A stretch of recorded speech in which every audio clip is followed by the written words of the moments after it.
اعوذ باللہ من الشیطان الرجیم بسم اللہ الرحمن الرحیم۔ اسلامی زندگی پرسکون اور پر اطمینان زندگی گزارنے کے کچھ اصول آپ کے سامنے میں نے رکھے۔ ان میں سے دو اصول جو بیان کیے گئے، پہلا اصل یہ تھا کہ ہمیں اپنی زندگی میں احترام کا قائل ہونا پڑے گا۔ دوسرا اصول یہ ہے کہ عذر پذیری، اگر کوئی آپ سے معذرت کرتا ہے تو اس معذرت کو قبول کرنا، یہ دوسرا اصول ہے اسلامی اور خوشگوار زندگی گزارنے کے لیے۔ آج جس اصول کی جانب اشارہ کرنا ہے وہ ہے عفت اور پاک دامنی۔ عفت، پاک دامنی اور حجاب یہ ایک ایسا اصول ہے جو انسان کی زندگی کو اسلامی قوانین کے مطابق پرسکون اور پر اطمینان گزارنے کے لیے بہترین مؤثر اصول ہے۔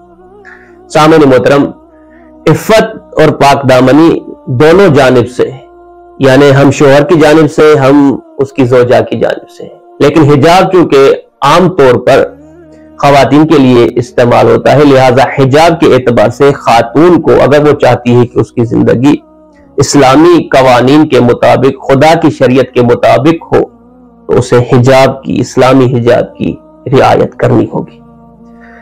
سامعین محترم، ایک کاروان مولا رضا علیہ السلام سے ملاقات کرنے جب خراسان جاتا ہے تو دوران گفتگو مولا کا ایک محب تھا، ماننے والا تھا، اس کی ایک بیٹی تھی۔ وہ بیٹی کو امام سے ملانے کے لیے گھر سے باہر لایا۔ جیسے ہی امام کی نگاہ اس دختر پر پڑی تو امام نے اس شخص سے پوچھا کہ بتا اس کی عمر کتنی ہے۔ امام جو پروردگار کے علم کی مظہر ہے، وہ جانتے ہیں کہ اس کی عمر کتنی ہے، لیکن یہ بات آپ اور ہم تک یہ میسج کیسے پہنچتا اگر امام نہ پوچھتے؟ لہذا امام نے پوچھا، اس لیے پوچھا کہ یہ اپنے محبوں کے لیے، ان کے ماننے والوں تک یہ میسج امام کا پہنچے۔ اس شخص نے کہا، مولا میری بچی کی عمر ہے 5 سال۔ امام نے کہا، اسے واپس اپنے گھر کی جانب لے جاؤ اور بغیر حجاب کے اسے باہر مت نکالنا۔ آپ اندازہ لگائیں سامعین کہ 5 سالہ بچی بال کھولے مجمع میں آتی ہے جہاں لوگ تھے، 5 سالہ بچی، ہمارے معاشرے میں اسے اہمیت ہی نہیں دی جاتی، اس کے لباس کو، اس کے طور و طریقے کو، لیکن امام نے بتایا کہ خبردار، اگر ہمارے ماننے والے ہو، اگر شریعت اسلام پر عمل کر رہے ہو تو یہیں سے تربیت ہوتی ہے اولاد کی، بچپن سے ہی اولاد کی تربیت ہوتی ہے۔ اگر آپ اپنی اولاد کو بچپن سے ہی دینداری کی جانب مائل کریں گے تو پھر بڑے ہو کر ماحول جیسا بھی ہو، وہ آپ کی اولاد راہ راست سے، راہ شریعت سے، راہ اسلام سے منحرف نہیں ہوگی۔ لیکن اگر شروع سے ہی آپ ان کی تربیت غیر مہذبانہ انداز سے کریں گے تو پھر ظاہری بات ہے بڑے ہو کر یہی دین کے خلاف ہو جائیں گے، یہی شریعت اسلام کی دھجیاں اڑاتے ہوئے نظر آئیں گے۔ یہ ڈیپینڈ کرتا ہے آپ کی تربیت پر۔ تو 5 سالہ بچی کو امام نے حکم دیا کہ واپس لے جاؤ اور حجاب کے ساتھ اسے۔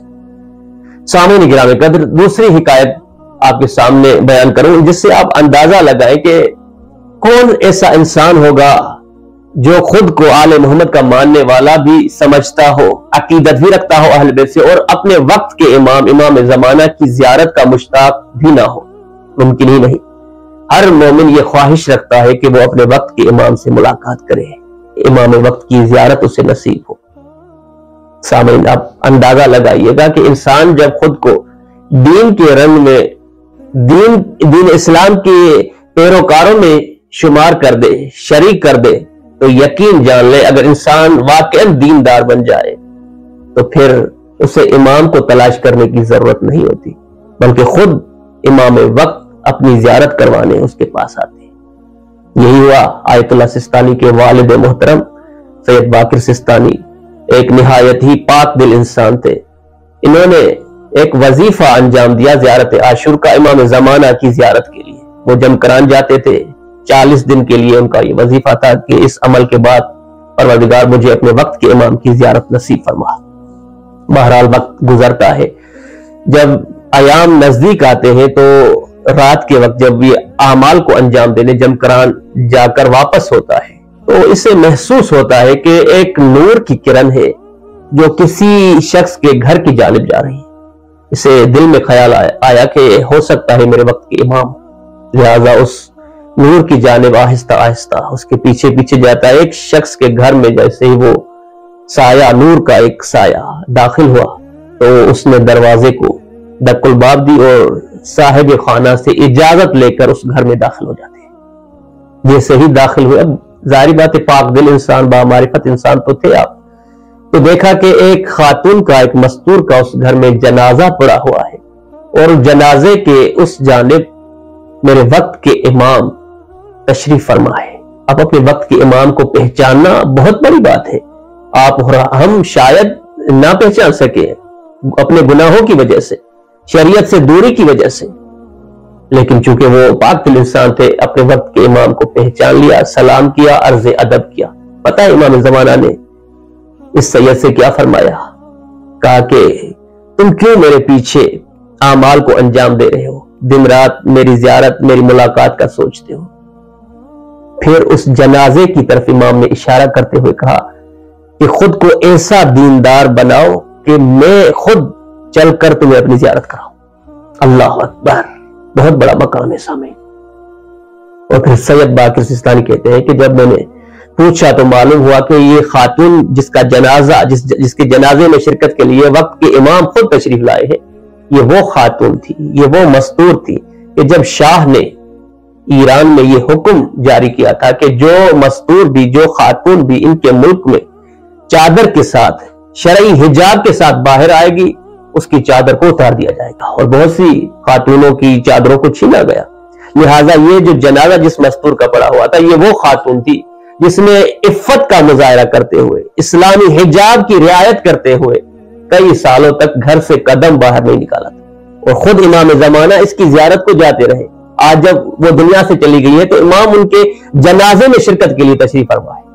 تو امام نے فرمایا ایسے بنو، ایسے دیندار بنو کہ تمہیں مجھے تلاش کرنے کی ضرورت نہ ہو، میں خود چل کر تمہیں اپنی زیارت کرواؤں۔ اللہ اکبر، یہ ایک میسج ہے تمام ان کنیزوں کے لیے جو خود کو سیدہ زینب کی کنیز کہتی ہیں، سیدۃ النساء فاطمہ زہرا کی خود کو کنیزیں مانتی ہیں۔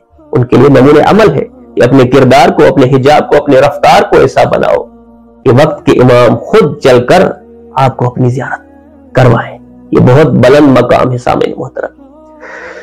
دوسری بات جو آپ کے سامنے کرنی ہے اس اصول کے سائے میں، وہ یہ ہے کہ نماز میں خاتون کے لیے باحجاب ہو کر اسلامی حجاب کو اختیار کر کے نماز پڑھنے کا کیا فلسفہ ہے۔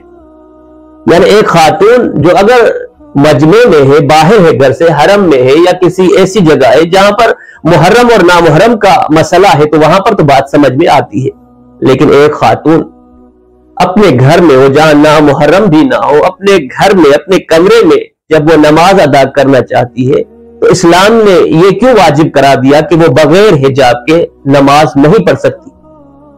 اگر اس کے بال کھلے ہوئے ہو تو اس کی نماز قابل قبول نہیں۔ اس کا کیا فلسفہ ہو سکتا ہے؟ حجاب ہمیشہ نامحرم سے ہوتا ہے، محرم اگر گھر میں ہو یا نامحرم گھر میں موجود نہ ہو، اپنے گھر میں حجاب کر کے نماز پڑھنے کا فلسفہ کیا ہے؟ تو علماء فرماتے ہیں کہ پہلی بات یہ کہ اسلام نے یہ جو حکم دیا ہے خواتین کے لیے کہ اگرچہ تم اپنے گھر میں ہو، اپنے کمرے میں ہو، کمرے کو بند کر کے نماز پڑھ رہی ہو، لیکن پھر بھی آپ پر واجب ہے کہ آپ اسلامی چادر کے ساتھ، اسلامی حجاب کے ساتھ نماز پڑھیں گی، ورنہ آپ کی نماز قابل قبول نہیں خدا کے نزدیک۔ فرمایا اس کا فلسفہ یہ ہے کہ اسلام بے نفس ہی حجاب کے احترام، اس کے ویلیو کا قائل ہے۔ اسلام یہ بتانا چاہتا ہے کہ حجاب کی کیا ویلیو ہے، اور دوسری بات یہ کہ یہ ادب اور احترام کا مقام ہے۔ یہاں پر علماء فرماتے ہیں کہ آپ جس خدا کے سامنے جا رہی ہو، اس پروردگار کے ادب اور احترام میں اسلام نے یہ حکم دیا کہ اگرچہ آپ اپنے گھر میں ہی ہو، لیکن خدا کی عزت و احترام اور جلال کی وجہ سے، اس کے ادب کی وجہ سے آپ پر لازم ہے کہ آپ باحجاب ہو کر اس کی بارگاہ میں جائیں، اس سے ہم کلام جب ہو تو ادب اور احترام کی رعایت کی جائے۔ وہ مولا مشکل کشا جو جن کا نام ہی شجاعت کے لیے کافی ہے، آپ تاریخ سے آشنا ہے کہ مولا علی جب نماز کا وقت آتا تھا اور جب آپ وضو کرتے تھے نماز کے لیے، تو تو آپ کے چہرے کی جو رنگت ہے وہ متغیر ہو جاتی تھی، سرخ ہو جاتا تھا خشیت پروردگار کی وجہ سے۔ لوگ حیرت کرتے تھے کہ یہ وہی علی ہے۔ جب میدان میں جاتے ہیں تو لوگ علی کا نام سن کر ہی ان کے بڑے بڑے سرماؤں کے پسینے چھوٹ جاتے تھے، لیکن جب پروردگار کی بارگاہ میں جانے کا وقت آتا تھا، نماز کا وقت آتا تھا، تو علی کے بدن میں لرزہ، چہرہ متغیر۔ لوگ جب پوچھتے تھے تو علی فرماتے تھے کہ تم جانتے نہیں کہ میں کس کی بارگاہ میں حاضر ہونے جا رہا ہوں؟ ذوالجلال والاکرام، اس پروردگار کی بارگاہ میں جا رہا ہوں، اس کی خشیت و خوف کی وجہ سے۔ یہ ادب اسلام ہے کہ جہاں پر یہ بتایا گیا کہ جب خاتون پروردگار کی بارگاہ میں جائے تو ادب و احترام کا رعایت کرنے کی وجہ سے خدا نے یہ حکم جاری کیا۔ اور تیسری علت یہ بیان کی گئی کہ اسلام نے یہ حکم خواتین کے لیے اس لیے جاری و ساری کیا تاکہ حجاب کا جو احترام ہے، اس کی جو ویلیو ہے، اس کو اجاگر کیا جائے کہ اسلام عورت کی حجاب کی ویلیو کا کتنا قائل ہے۔ اللہ اکبر، سامعین گرامی قدر۔ اور تیسری بات جو اس نشست میں آپ کے سامنے رکھنے کی کوشش کر رہا ہوں وہ یہ ہے کہ جب قیامت کے دن، حدیث میں ہے کہ قیامت کے دن جب ایک گنہگار نوجوان کو پروردگار کی بارگاہ میں لایا جائے گا تو خدا اس سے پوچھے گا کہ اے نوجوان، تو نے دنیا میں بے قید و بند زندگی کیوں گزاری؟ کیوں شریعت کو فالو نہیں کیا؟ کیوں میرے واجبات پر عمل نہیں کیا؟ حرام سے خود کو کیوں نہیں بچایا؟ تو پتہ ہے وہ نوجوان خدا کو کیا جواب دے گا؟ کہے گا اے میرے مالک، چونکہ میں دنیا میں جوان تھا، خوبصورت تھا، لہٰذا میں خود پر کنٹرول نہ کر سکا اور میں نے گناہ کی اور گناہ کی وادی میں چلتا ہی گیا۔ تو خداوند متعال اس وقت حکم دے گا کہ حضرت یوسف کو لایا جائے۔ جیسے ہی جناب یوسف وہاں تشریف لائیں گے، خدا اس گنہگار سے خطاب کرتے ہوئے کہے گا کہ بتا تو زیادہ خوبصورت تھا یا میرا یوسف زیادہ خوبصورت؟ اب کیا جواب دے وہ شخص؟ حضرت یوسف کے جس کے حسن کا پورے جہان میں چرچا ہے، خدا کہے گا کہ تو زیادہ خوبصورت تھا دنیا میں یا میرا یوسف؟ حالانکہ یوسف کی جوانی بھی تھی، خوبصورتی بھی تھی، اور موقع بھی تھا کہ جب زلیخا نے ساتوں دروازے بند کر دیے، لیکن حضرت یوسف نے عفت و پاک دامنی کا مظاہرہ کرتے ہوئے، یہاں پر یہ کوئی نہیں کہہ سکتا کہ وہ نبی تھا، اس لیے نبی تھا کا مطلب یہ نہیں ہوتا کہ مثلا کوئی نبی، کوئی معصوم یہ قوت ہی نہ رکھتا ہو گناہ کرنے کی، اس میں طاقت ہی نہ ہو۔ اگر ایسی بات ہو تو سامعین پھر یہ کوئی کمال نہیں۔ فرشتے مجبور ہے پروردگار کی اطاعت کرنے کے لیے، اس کی ان کے پاس یہ قوت ہی نہیں کہ وہ خدا کا عصیان کر سکے، لیکن انبیاء معصومین کے لیے ایسا اگر ہو تو پھر کوئی کمال نہیں۔ طاقت بھی ہوتی ہے، قوت بھی ہوتی ہے، وہ جذبہ بھی ہوتا ہے جو عام انسان میں، لیکن اس کے باوجود پروردگار کے حکم کے سامنے تسلیم ہو جانا، اس کی رضایت کے لیے فکر گناہ کو بھی راہ نہ دینا، اس سے کمال بندگی کہا جاتا ہے۔ حضرت یوسف کے پاس یہ سب چیزیں مہیا تھی، جوانی بھی تھی، جوانی کا عروج بھی تھا، حسن بھی تھا، محل و موقع بھی تھا، لیکن پروردگار کی رضا اور خوشنودی کی خاطر اس سے پناہ لیتے ہوئے جیسے ہی واپس پلٹے تو پھر وہ دروازے کھلتے گئے۔ اور خدا خود فرماتا ہے کہ جب میرا بندہ مجھ پر توکل کرے، مجھ سے مدد مانگے، میری خشیت رکھتا ہو تو پھر میں کہاں سے اس کی مدد کرتا ہوں، یہ اس کے ذہن و گمان میں بھی نہیں ہوتا۔ اللہ اکبر۔ اور پھر حدیث کہتی ہے کہ جب ایک گنہگار جوان عورت کو بارگاہ پروردگار میں پیش کر دیا جائے گا تو خدا اس سے پوچھے گا کہ تو نے دنیا میں بے عفتی کیوں کی، بے حجابی کا مظاہرہ کیوں کیا، گناہوں کی وادی میں خود کو مبتلا کیوں کیا؟ تو یہ عورت کہے گی کہ پروردگار میں خوبصورت بھی تھی اور جوانی کے عروج پر تھی، لہذا میں خود پر کنٹرول نہیں کر سکی اور خود کو لوگوں کے سامنے پیش کر دیا۔ پروردگار کی آواز آئے گی کہ حضرت مریم کو پیش کیا جائے۔ اب خدا کہے گا کہ تو زیادہ خوبصورت تھی یا میری مریم، تو زیادہ جوان تر تھی یا میری مریم؟ اب کیا جواب دے؟ پھر وہی پروردگار کا جواب آئے گا کہ میری مریم نے عفت کا مظاہرہ کیا، یہاں تک کہ جب پروردگار کا فرشتہ ان کے پاس جاتا ہے تو اس فرشتے کو جو انسانی صورت میں تھا دیکھ کر پروردگار سے پناہ مانگی۔ پھر فرشتے نے کہا کہ بی بی گھبرانے کی کوئی ضرورت نہیں، میں اللہ کا فرشتہ ہوں اور آپ کو جناب مسیح کی بشارت دینے آیا ہوں۔ تو یہ بہانے بازی کرنا، یہ جوانی ہے، خوبصورتی ہے، ابھی اگر گناہ نہیں کریں گے تو کب کریں گے؟ اللہ اکبر۔ اور بعض لوگ یہ کہتے ہوئے نظر آتے ہیں کہ ابھی جوانی ہے، ابھی ہمیں اپنی زندگی کو گزارنے دو اپنے طریقے سے، جب عمر کے آخری حصے میں آ جائیں گے، جب بوڑھے ہو جائیں گے تو پھر تسبیح اور مصلی۔ آپ کو کس نے گارنٹی دی ہے کہ آپ عمر کے اس حصے تک پہنچیں گے؟ کہ آپ روز سوشل میڈیا پر نہیں دیکھتے کہ فلاں جگہ پر فلاں نوجوان، فلاں جوان مر گیا، موت ہو گیا، انتقال ہو گیا اس کا؟ کیا موت انسان کی جوانی اور ضعیفی کو دیکھتی ہے؟ قطعا نہیں۔ یہ شیطان ہے جو آپ کو اور ہمیں دھوکہ دے رہا ہے کہ ابھی جوانی میں زندگی گزارنے دو، جب بڑھاپے میں پہنچیں گے تب واپس پلٹیں گے۔ کیا پتا وہ پیریڈ آپ کی زندگی کا آپ کو نصیب ہی نہ ہو۔ اور چوتھا نقطہ جو آپ کے سامنے بیان کر رہا ہوں سامعین، وہ یہ ہے کہ بعض خواتین ہر جگہ پر اپنے حساب سے لباس پہنتی ہیں جو ان کا دل کرتا ہے، لیکن جیسے ہی وہ اپنے رشتہ داروں کے پاس، اپنے والدین کے پاس آتی ہے، نہایت ہی باحجاب اور مہذب بن کر پیش ہوتی ہے۔ یعنی واقعی تاسف کا مقام ہے کہ انسان نے ہر جگہ پر منافقت کا مظاہرہ کیا، لیکن حجاب میں بھی منافقت ہو، یہ واقعی تعجب آور چیز ہے۔ وہی خواتین جو بازار میں بالکل ہی لاابالی ہوتی ہیں، اصلاً شریعت و اسلام ان کے آس پاس بھی نہیں ہوتی، لیکن یہی خواتین جب امام رضا کے یا امام حسین کے حرم میں جاتی ہیں تو نہایت ہی باحجاب، اگرچہ ہونا چاہیے ادب و احترام ہونا چاہیے، لیکن یہ سب چیزیں تب اچھی لگتی ہیں جب خدا کے لیے، پروردگار کی رضا اور خوشنودی کے لیے ہو۔ انسان یہ نہ سوچے کہ مجھے میرا باپ دیکھ رہا ہے، میرے والدین ان کے خوف و ڈر کی وجہ سے وہ باحجاب ہو، لیکن جب ان کا خوف نہ ہو، جب ان کی عدم موجودگی ہو تو پھر وہی بے حجابی اور یعنی یہاں پر پروردگار کا خوف نہیں، یہ خدا کے لیے نہیں کیا جا رہا، فقط دنیا کو دکھانے کے لیے خشک متقی پن کا مظاہرہ کیا جاتا ہے۔ جس طرح شہید مطہری نے اس تمثیل کو، سعدی سے اس تمثیل کو نقل کیا کہ ایک شخص تھا جو نہایت ہی صاف اور سادہ انسان، چالاکی، ہوشیاری اور مکاری سے بہت دور۔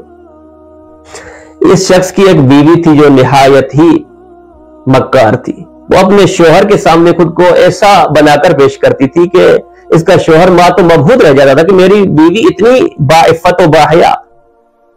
ایک دن کیا ہوتا ہے، شہید مطہری نقل کرتے ہیں کہ یہ شخص سادہ لو انسان شہر جاتا ہے اور شہر سے جا کر ایک مرغا لے آتا ہے، کیونکہ اسے مرغے پالنے کی ایک شوق ہوا اسے۔